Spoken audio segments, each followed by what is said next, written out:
As autoridades do Japão continuam as buscas por sobreviventes na região atingida por um terremoto no primeiro dia de 2024. O tremor de magnitude 7,6 já deixou 48 mortos, dezenas de feridos e um rastro de destruição no oeste da ilha. Ontem, o governo do Japão emitiu um alerta para um tsunami na costa oeste, mas o serviço meteorológico do país retirou o aviso 4 horas após o terremoto. Em uma reunião para discutir o desastre, o primeiro-ministro japonês disse que as equipes de resgate estão enfrentando uma batalha contra o tempo.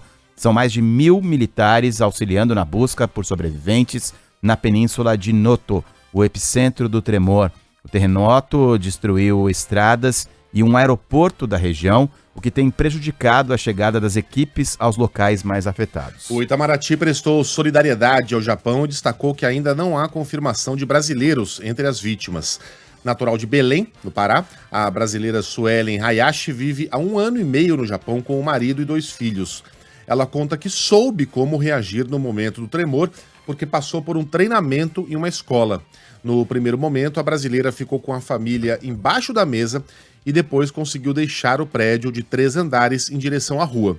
Suelen mora em Fukui, na costa oeste, área que sofreu o maior impacto do terremoto que atingiu o país asiático na última madrugada. Ela conta que o frio, com registro de temperaturas negativas, piora a situação.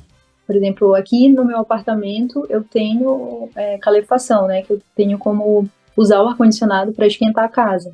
Mas tem pessoas, né, que estão conversando comigo lá no Instagram que a casa não tem, por exemplo, né, o ar-condicionado e aí teriam que usar o estovo.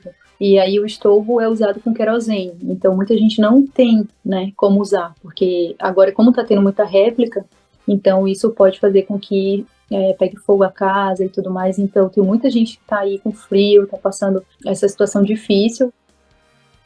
A brasileira Rafaela Kaori vive no Japão há 1 ano e 5 meses e também conta que passou por treinamentos para saber lidar com esse tipo de situação. Ela sentiu tremor enquanto tirava um cochilo de tarde e logo que acordou, recebeu os avisos emitidos pelo governo japonês. Quando esses alarmes tocam, a gente já fica já com o coração na mão, né? Tem até a opção de deixar, né, em português, mas na hora você vê assim, aí você fica desesperada e até você entender o que está acontecendo. Aí tem alguns alarmes também que às vezes toca também nas ruas, né, que tem os alto-falante, então, só que fala tudo em japonês. E como eu ainda não sou totalmente fluente na língua, a gente fica bem assim, tensos, né? O especialista em gerenciamento de riscos e segurança, Gerardo Portela, ressalta a preparação do país para reagir a situações de crise como o terremoto de ontem.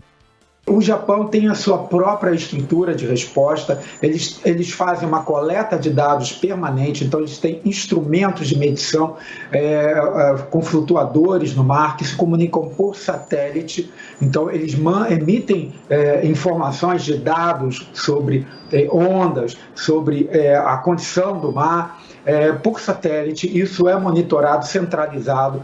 Então, eles são bastante experientes, porque já passaram por vários eventos similares, alguns muito severos, como foi o caso de Fukushima.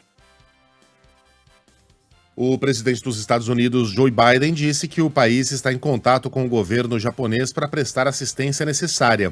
O serviço meteorológico alerta que tremores secundários ainda podem atingir a região nos próximos dias.